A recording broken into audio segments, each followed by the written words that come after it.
Alors, je m'appelle Elisa Bonté. Je vais passer sur mon âge, on s'en fiche.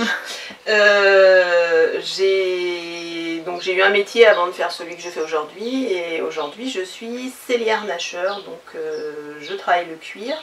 Je le travaille principalement pour l'équitation, mais je travaille aussi le cuir pour les chiens par rapport à tout l'équipement canin. Je fais un petit peu de maroquinerie. Je fais aussi un petit peu d'ameublement. Mais ce qui m'a amené à ça, c'est surtout que j'aime beaucoup les chevaux, voilà, je suis passionnée de chevaux, que je suis propriétaire d'une jument et qu'au fil du temps, j'ai découvert avec elle l'importance des équipements et surtout de trouver des équipements avec un confort qui soit adapté, une ergonomie qui soit intéressante pour le cheval. Et voilà. C'est ce qui m'a amené, et en parallèle j'aime le travail manuel, donc tout ça a fait que c'était une façon pour moi de trouver un métier qui me rapprochait des chevaux. Voilà.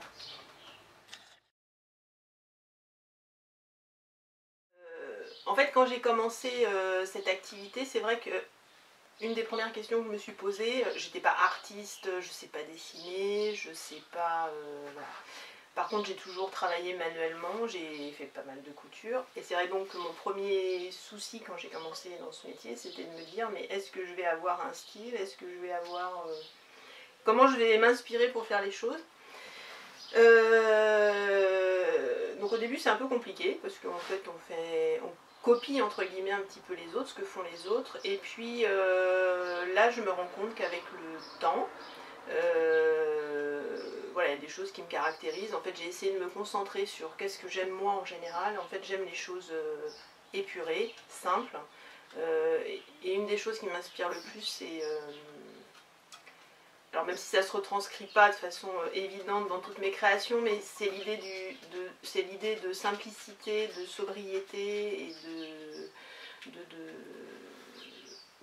simplicité. C'est en fait tout le style japonais, tout simplement. J'aime beaucoup le style japonais. C'est vrai que je regarde pas mal de choses, d'images, d'architecture, de maroquinerie, de choses comme ça japonaises, et c'est ce qui m'inspire. Après, mon souci dans mes créations, ça reste quand même le confort et l'ergonomie de ce que je fais, et je fais toujours très attention, le mieux que je peux, à ce que mes créations soient, pour les chevaux en l'occurrence, voilà, ne les blessent pas et apportent le confort et soient correctement ajustés. Donc l'une des choses dont je suis la plus fière quand même aujourd'hui, de ce que j'ai réalisé, qui me semblait pas insurmontable mais presque, c'est donc toujours sur l'équipement équestre. C'est ma première selle. J'ai fait une selle il y a quelques temps déjà, et je vais d'ailleurs en recommencer dans très peu de temps. Et c'est vrai que ça me semblait assez insurmontable au départ de réaliser ça, parce que ça semble un peu compliqué de prime abord quand on ne sait pas comment c'est fabriqué. Et puis finalement j'ai adoré faire ça. Je trouve que c'est vraiment très intéressant, parce que c'est à la fois créatif, c'est à la fois de la sellerie, mais c'est aussi un petit peu de bricolage. C'est un montage très particulier, assez technique, et voilà, j'ai vraiment beaucoup aimé ça. Et donc je vais refaire des selles. Je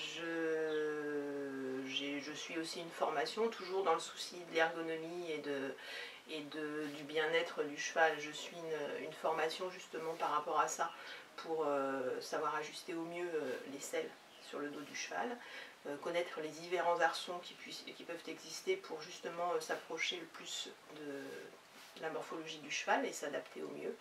Et voilà, la selle reste une chose que j'ai réalisée qui m'a marquée et beaucoup plu.